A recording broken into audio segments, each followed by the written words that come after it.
Dalam video kedua ini, kita akan mempelajari tentang self-concept dan self-awareness. Menurut Aristotle, mengenali diri sendiri adalah awal dari seluruh kearifan. Jika mengenali diri sendiri adalah awal dari semua kearifan, yuk kita coba kenali diri kita, mulai dari konsep diri. Siapa dirimu?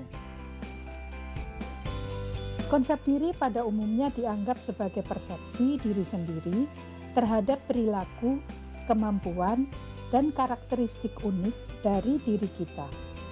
Ini adalah gambaran mental tentang siapa Anda sebagai pribadi.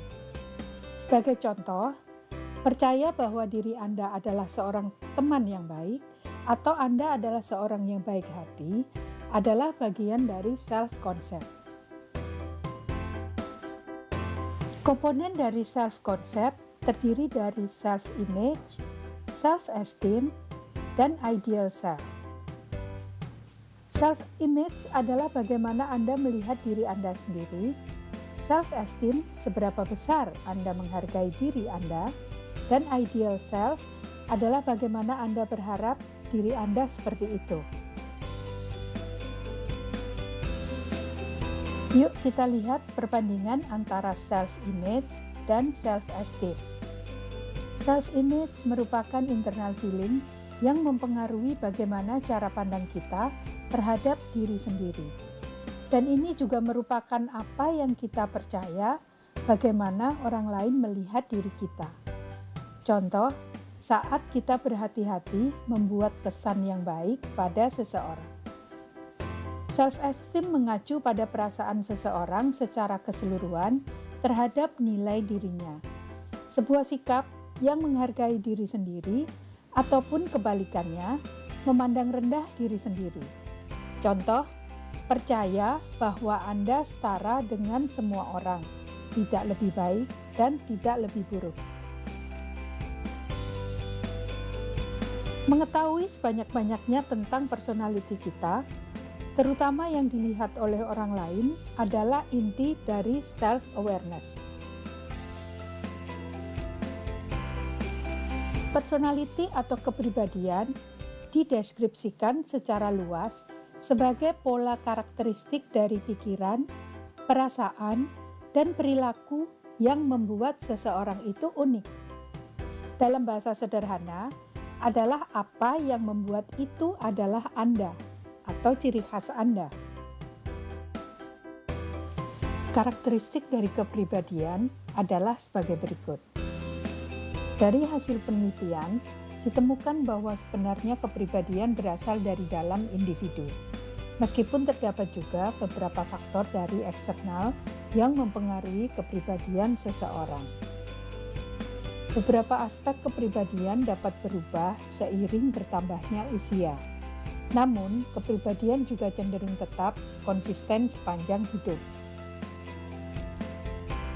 Anda bereaksi terhadap orang dan objek di lingkungan Anda berdasarkan kepribadian yang dimiliki. Dari preferensi pribadi hingga pilihan karir, setiap aspek kehidupan Anda dipengaruhi oleh kepribadian Anda. Terdapat banyak kepribadian seperti sama banyaknya dengan jumlah orang. Selama bertahun-tahun, telah banyak upaya dilakukan untuk membuat kategori kepribadian menjadi beberapa jenis saja. Sebagian besar dari sistem klasifikasi ini memiliki alat tes untuk membantu kita dalam menentukan tipe kepribadian kita. Bentuk paling sederhana dari klasifikasi kepribadian ini dideskripsikan oleh Dr. Yunani Hippocrates dalam 4 temperamen, yaitu koleris, melankolis, sanguin, dan flegmatis. Salah satu pengelompokan kepribadian yang populer adalah MBTI, yang dikembangkan oleh ibu dan anak Isabel Myers dan Catherine Briggs. Ada 4 dimensi yang digunakan untuk mengelompokkan 16 tipe kepribadian tersebut, yaitu introversion versus extraversion, sensing versus intuition, thinking versus feeling, judging versus perceiving. Deskripsi yang lebih lengkap mengenai tipe kepribadian dapat Anda lihat di materi yang disediakan di LMS website. Lalu, apa yang bisa Anda lakukan begitu Anda mengetahui tipe kepribadian Anda? Pertama, Anda dapat mengapresiasi keunikan Anda. Kedua, Anda dapat memahami kelebihan dan kekurangan Anda. Ketiga, mendapatkan insight kepada karir ideal, hubungan, dan arah hidup Anda.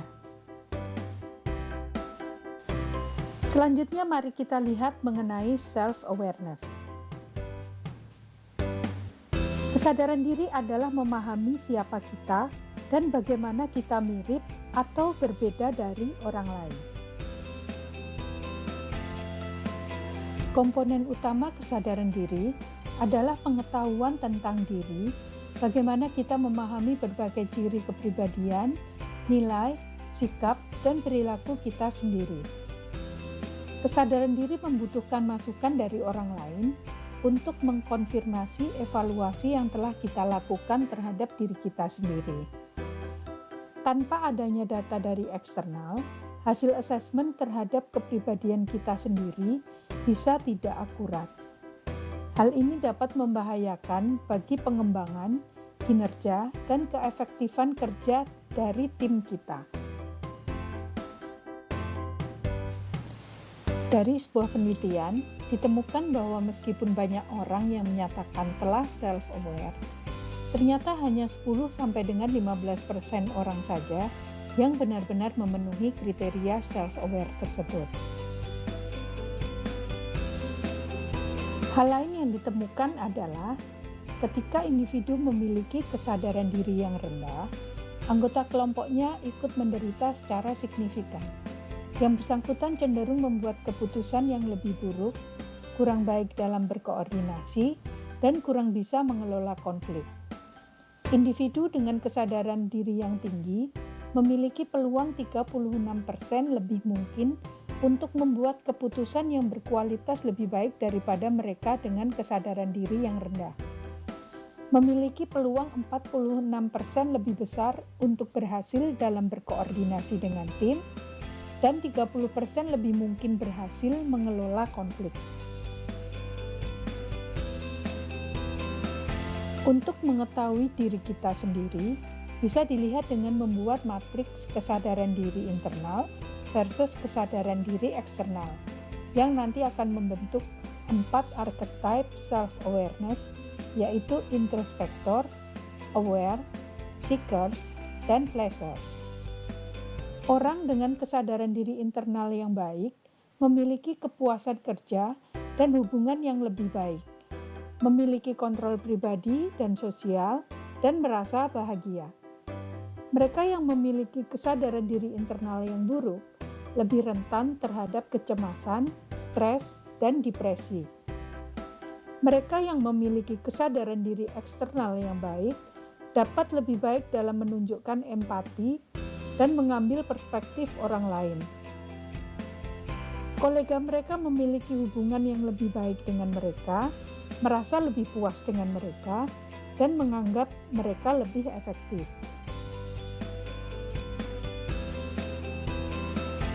Psikolog Amerika Joseph Luft dan Harry Ingham membangun suatu model yang disebut jendela Johari, singkatan dari nama mereka berdua. Model ini digunakan untuk membantu melihat diri sendiri dan hubungan dengan orang lain. Open area memperlihatkan kondisi yang diketahui oleh diri sendiri dan orang lain. Blind spot memperlihatkan sesuatu yang selama ini kita abaikan tapi dapat dipahami oleh orang lain. Hidden memperlihatkan bagian diri kita yang hanya kita pahami sendiri. Unknown dikatakan unknown karena baik yang bersangkutan maupun orang lain dalam kelompoknya tidak mengetahui hal itu secara individu. Sepertinya semua serba misterius.